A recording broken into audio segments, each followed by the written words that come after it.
ایمان کی کیا تعبیر ہے؟ اللہ تعالیٰ نے اسے کھول کے بیان کر دیا کہ ہاں میں کسی محنت کرنے والے کی محنت کو ضائع نہیں کروں گا۔ اگر واقعی تم ایمان لائے ہو تمہارا ایمان ضائع نہیں ہوگا،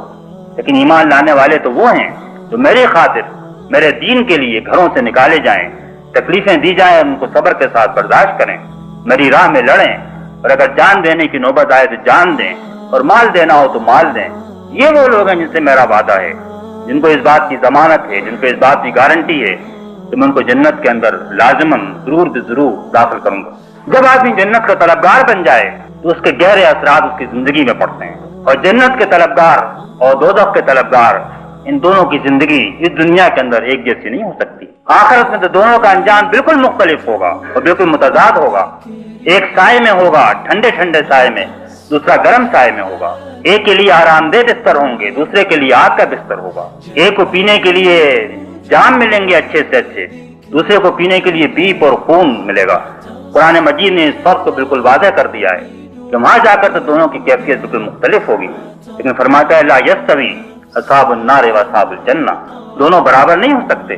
یہ نہیں کہ آخرت میں جا کے اچانک دونوں الگ راہوں پر نکل جائیں گے اور دنیا میں اصحاب الجنہ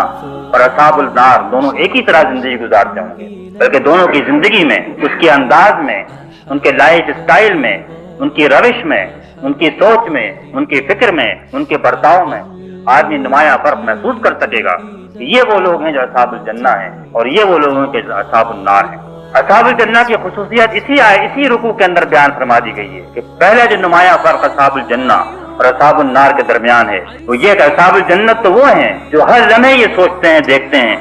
کہ ہم نے کل کے لیے کیا سامان کیا، بل تنظر النفس ما قدمت لغد۔ آدمی یہ دیکھتا رہتا ہے، اس کو اسی بات کی فکر لگی رہتی ہے کہ آج میں وہ کام کروں جو کل جنت کے اندر مبدل ہو جائے، وہ ایمان میرے پاس ہو، وہ عمل میرے پاس ہو، وہ جہاد میرے پاس ہو جو کل جنت کے اندر تبدیل ہو سکے۔ لا یستوی اصحاب النار و اصحاب الجنہ، جو اصحاب الجنہ ہوتے ہیں وہ تو برابر یہ دیکھتے رہتے ہیں کہ آج ہم وہ کون سے کام کریں، جن سے آج ہم کون سا کام آگے بھیجیں کر کے، کون سا سرمایہ ہم پس انداز کریں اس کے نتیجے میں ہم کو کل جنت نصیب ہو سکے۔ اور جو لوگ کہ اصحاب النار ہوتے ہیں وہ اس کو فراموش کر دیتے ہیں، اور جب وہ اس کو فراموش کر دیتے ہیں کہ اللہ سے ملاقات کرنی ہے تو وہ پھر اپنے نفس کو بھی بھول جاتے ہیں، اپنے مفاد سے، اپنی بھلائی سے، اپنی بہبود سے خود غافل ہو جاتے ہیں۔ فرمایا وَلَا تَكُونُوا كَالَّذِينَ نَسُوا اللَّهَ فَأَنسَاهُمْ أَنفُسَهُمْ، اور ان کی طرح نہ ہو جاؤ کہ جنہوں نے اللہ کو بھول گئے، جن کو اس بات کی فکر نہ رہی کہ آج جو ہم کر رہے ہیں اس کا انجام کل کیا ہونے والا۔ رجوتك عفوا ولا لي سواه، ودمع يسيل على مصحف به يصل الله صوف من أتى،